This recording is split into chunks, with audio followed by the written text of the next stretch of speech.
I've wanted kids, but it's your fault I've had to hold back. You're defective." My husband of 20 years threw these cruel words at me. I realized I couldn't carry on with him. He's off daydreaming about his new marriage. God must have been watching, witnessing this devilish act. That's why something happened to my husband. My name is Lisa. I'm 45 years old. I work as a secretary at a law firm. We're nearing 20 years of marriage. We've led a modest life, just the two of us. We've always wanted children, but we couldn't have any. The problems seemed to be mostly with me. I went for treatments while working, exhausting myself physically, emotionally, and financially, but to no avail. We decided to give up when I turned 40. My husband wanted kids till the end and urged me to continue treatments, but I was at my limit. The pain was unbearable, and the money was just draining away. The situation was terrifying. After all, they say you need $200,000 for retirement. It felt wasteful to pour more money into it. Why don't we stop the treatments and just live as a couple? We can save money and take some luxurious trips since we don't have kids, I suggested, and my husband, albeit reluctantly, agreed. From then on, we decided to enjoy our lives as a couple. Still, seeing children's photos on TV shows or greeting cards, I felt a twinge of regret. Even now, 5 years after stopping treatments, I carry guilt and remorse for not being able to have children. Then, one day, I decided to attend a school reunion after about 10 years. My husband said I should take a break, so I decided to stay overnight near the venue. It felt like a mini vacation. I realized I'd hardly ever been out alone since we got married. My life had been consumed by infertility treatments. A little luxury now and then is okay, right? At the venue, I enjoyed catching up with old friends. "Lisa, long time no see. How are you? Don't you seem a bit slimmer than before?" Indeed, I had lost about 22 pounds over the last decade. "I'm so jealous. Since I got married and had kids, I've gained almost 33 pounds. Even such a trivial conversation from a friend stings a bit. "Lisa, any kids?" "No, we couldn't. It's just the two of us with my husband." "Oh, I'm sorry for asking such an awkward question." "No worries. Let's just have fun." I tried to keep the atmosphere lively and cheerful. Speaking of which, my son was recently almost caught up in a marriage scam. A scam? I was taken aback by my classmates' words. Yes, he was asked to lend $20,000 because they were getting married, but it didn't go through. What? What happened then? My son couldn't afford to pay that much money, so he came to us, his parents, for advice. That's how we discovered the scam. In the end, the woman disappeared. That's a terrifying story. There are some pretty awful women out there, really scary. A marriage scam. I was a bit shocked that something like that could happen so close to home. Her son now has a new girlfriend, and the parents seemed relieved. The reunion went on smoothly and eventually came to an end. Instead of going to the after party, I returned to my hotel and enjoyed a nightcap by myself. Come to think of it, I forgot to check in with my husband. It was only 10 p.m., he should still be up. I tried to call home, but no matter how many times I let it ring, my husband didn't answer. Maybe he had already gone to sleep. Well, I was going back tomorrow anyway, so it wasn't a problem. Still, I had an uneasy feeling. Was it a woman's intuition? I had a bad feeling for some reason. From then on, my husband started coming home extremely late on weekdays, and he started coming home drunk almost every night. "Hey, I'm home." "You, coming home so drunk. Are you okay?" In a drunken stupor, my husband threw his shoes off and sprawled out on the living room floor. "Shut up, I'm home. Show some respect." Respect for what, exactly? His slovenly state? While picking up my husband's discarded socks and shirt, I kept my thoughts to myself. Alyssa was cute, wasn't she? You know, if you were as young as Alyssa. That's what my husband said. Who the hell is Alyssa? What does he mean if I were young? By the time I thought to question him, he was already fast asleep. Could he be cheating on me? My unease from that day was becoming more and more like conviction. No, My husband is a decent man. There's no way he could. It must be drunken nonsense, I reassured myself. But then there's my husband who leaves early in the morning on weekends and doesn't return until late at night. I'll be back later. Take care. And then he comes home drunk, as always. With this happening every week, even I had to intervene. You seem to be going out drinking almost every day recently. Are we okay financially? Mind your own business. It's my money and I'll do what I want with it. It's the savings from my bachelor days. But we need to save up for our old age or we'll be in trouble in the future. Why don't you save up then? Well, I've spent quite a bit on treatments. That's because you're defective. Even if he was drunk, I couldn't believe he'd speak to me that way. I was starting to notice my husband's changes. Did I become more submissive since I stopped treatment? My husband's disparaging remarks about me were increasing. Since you can't have kids, you should show your affection for me instead. And with that, I could feel my love for him diminishing as he splurged and behaved selfishly. He used to be so kind, caring for me when I was having a hard time with treatments. Will he ever return to being that kind of husband? What is a marriage, really? After 20 years, I started to question this. However, things took a sudden turn. Lisa, we need to talk. I came home from work to find my husband sitting on the living room sofa, looking serious. What is it? You're being all formal. I want a divorce. What? You're joking, right? Why would you say that all of a sudden? The thought that my husband was considering a divorce had never crossed my mind. Yes, I knew we had to reconsider our relationship as a married couple, but I hadn't thought about divorce. Was my husband thinking of divorce before I even considered it? Out of the blue, you want a divorce? What's going on? I confronted my husband, seeking answers. We've been a couple for 20 years, haven't we? Let's discuss this properly. However, he looked at me with contempt. You're really clueless, aren't you? He sighed heavily, glaring at me. What do you mean? I've always wanted children for these past 20 years. And because I got stuck with a defective piece like you, I've been robbed of the opportunity to become a father. Have you ever considered my feelings? As he spoke, he pounded the table with an arrogant tone. That's not fair. We discussed together and decided to stop the treatments, remember? I was never okay with that. I've always wanted a child. Why hadn't he told me that then? I was on the verge of tears, overwhelmed by sadness and frustration.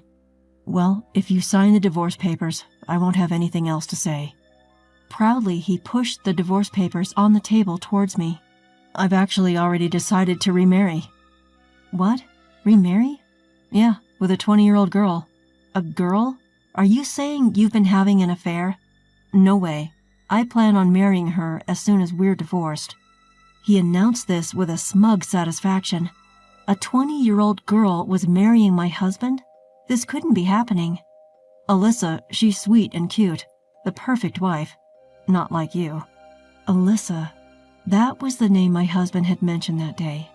Woman's intuition was not to be underestimated. I felt a sense of self-satisfaction, but this wasn't the time for self-praise. And then my husband showed me a picture of his adorable Alyssa. Upon taking a closer look, I nearly burst out laughing. This has to be a joke. Something like this was impossible. What? He noticed my strange reaction, but I quickly regained my composure. I felt it was too soon to let him in on the joke, so I immediately composed myself. So you really want a child that badly? Yes, because you can't give birth. There's nothing we can do about that, right? You will agree to divorce, won't you? Well, I suppose there's no choice. I pretend to look more upset than I really am. Sure, I was upset when he first brought up the divorce, but now, with his sheer stupidity, I feel like it would be right to divorce him immediately. Yes, I should leave a man like this sooner or later. I feel as if I've been given divine guidance to do so. I sign the divorce papers and leave my husband behind. I'll bet he'll regret this soon enough. Well, let's just watch and see. Fast forward a year after the divorce. Lisa, please help me. A shabby-looking man approaches me on my way home from work. Excuse me, who are you? I genuinely don't recognize him. It's me, Lisa. I need your help. It's my ex-husband. Long time no see. I'm taken aback by how much he's changed. His cheeks are sunken, and he's dressed shabbily. Please, Alice, introduce me to your company's lawyer. I can't just do that out of the blue. Apparently, my ex-husband is having money troubles. I could sort of tell from his appearance, but I never thought he would become a completely different person within a year. If it's your first time, consultation is free. Free? But if you want to hire them, you'll have to pay their fee. I don't have that kind of money. Please, help me. What on earth happened? I decided to listen to his story at a nearby cafe out of pity. Well, actually, before he could say another word, I cut him off. Did that girl, Alyssa, run off? How did you know? Just as I thought. When my ex-husband showed me a picture of a girl named Alyssa, it clicked. That girl looked exactly like the one who conned a classmate's son at a reunion. At that reunion, the classmate was saying, "I can't forgive that woman," and showed her picture around, warning everyone. I think her name was Sally and she was about 22. Well, her age and name are probably fake. It makes sense. The swindler wouldn't use her real name, of course. You knew about Alyssa, didn't you? Well, I guess you could say I knew, but what happened? When I asked my husband for the details, this was the story he gave. He met a woman named Alyssa about a year ago in a nightclub. My husband, who has always wanted children, seemed to have been venting such thoughts in his conversations with her. That's when Alyssa said, "I can have a child for you." The two gradually deepened their relationship after that. My husband would go to the club almost every weekday and would date Alyssa outside the club on weekends, then return to the club. In doing so, he ended up using $10,000 from his savings that he had accumulated when he was single. But Alyssa was so sweet. She never asked for expensive things even when we were outside the club. She was just happy drinking with me at the club. She was different from the stereotypical opportunistic club girls you often hear about.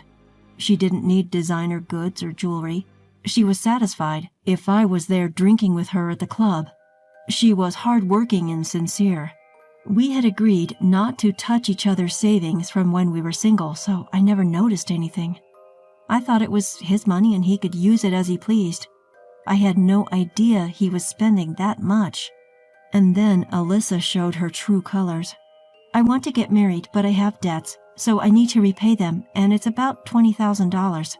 Then my husband promised to take on Alyssa's debt and transferred the money to her.